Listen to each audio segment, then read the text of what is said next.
I think it adds even a little more emotion going back to Augustana, you know, where we made it to the Elite Eight, which is as far as we've ever made it, and weren't able to beat Augustana 4 years ago. So it's great to be back to the Sweet 16 for the 4th time. But emotionally, you know, we just really want to take that next step. We want to win this weekend and get a chance to punch our ticket to the Final Four.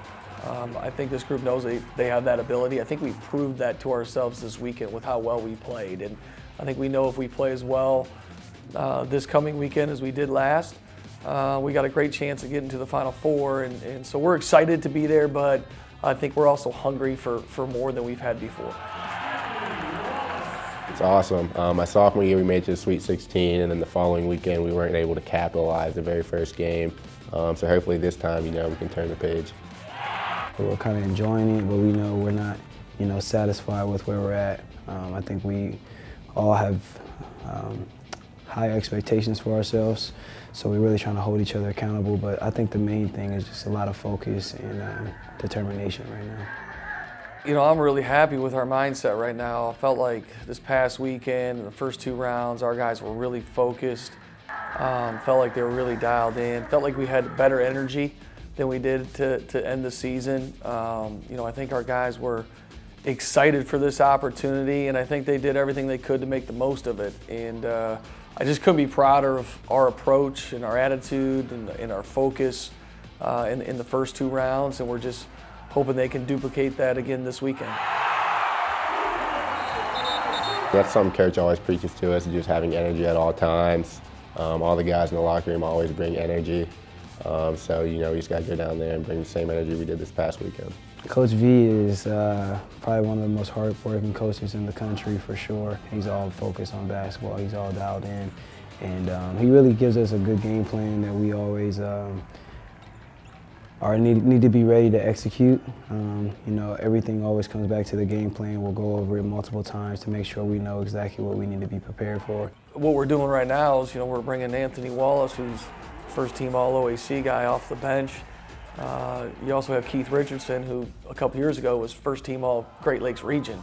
You know, so the guys we start are really good, and we go with them for 4 or 5 minutes, and I think they're able to kind of, you know, wear that team down a little bit, and then we come off the bench with some severe firepower. You know, with Keith at the point, and Anthony at the wing, and you throw Jason Ellis into the mix, who was honorable mention All-League, who can fill it up in a hurry.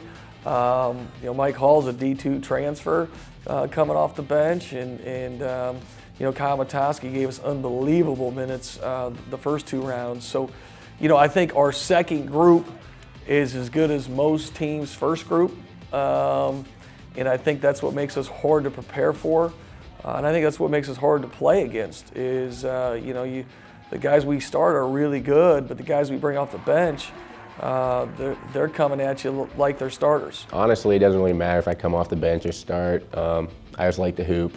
I'm a basketball player, so it really doesn't matter if I start the game or come in after the first 4 minutes. Basketball is basketball, so it doesn't really matter to me. We have to take it one game at a time, and, you know, if we beat Oswego State, we'll make it to the Elite Eight, and then hopefully we go to the Final Four. I think we're going to have to really be focused on rebounding. They're a +9 rebounding team right now. We're like a +6 or 7. So the rebounding battle is going to be very important offensively and defensively. We have to stop them and go, and then we have to try to go get it back on our end.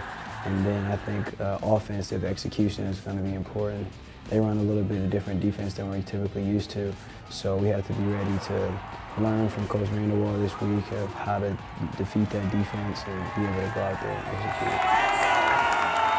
execute. We have talent, but the thing that makes us unique is we can go at least 10 deep, maybe 11 or 12 if need be, and so we're hoping we can wear people out, and I think that's what makes this group really unique. Yeah, it's crazy. You know, we have 12 guys that can actually get on the court and get playing time, and a lot of our people off the bench can start for a lot of the teams in the OAC, so it's pretty crazy. You know, you get this far in the tournament, you've got to be playing your best basketball. You've got to be solid in all 3 phases. You know, we're going to have to be really good defensively. We're going to have to continue to be really good on the glass. I think that was a huge reason for why we had success this past weekend. You know, we won the first game by 25 in regards to rebounding, and I think 13 in the second game. So, we've got to defend, we've got to rebound, and then we're going to have to make some shots. You have to make plays on the offensive end. Most of these games are going to be, a couple possession game. So you're going to have to make some plays down the stretch and be good in all phases.